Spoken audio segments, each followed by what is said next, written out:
in terms of care proceedings, we were severely criticised by the courts in terms of not meeting their cultural and ethnic needs. And we took the decision, having placed them in emergency respite care, or emergency foster care, that we would need to really think long term about their needs being met. So when it became aware to us that the foster couple had political affiliation to UKIP, we had to seriously think about the longer term needs of the children. So because they are members of a political party, you have removed the children from their care. Is that council policy then? It's not council policy, no, not at all. As I say, I have to think about the needs of the children. So I would take into account any ethnic group about where we place the children. I have to think about if the needs were being met.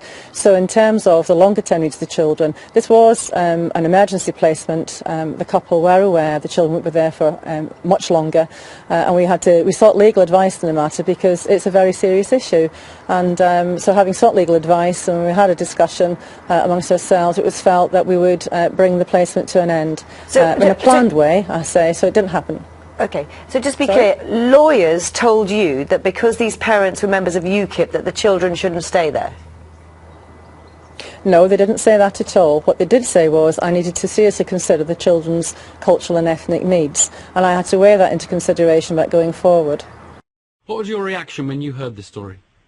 Very upset and very angry, particularly for this couple involved who have been fostering for many years and are very decent people, and I mean the awful shock to them of having these children removed, not to mention the upset for the children themselves. So that's my first and my primary concern. But politically, I'm afraid not surprised at all.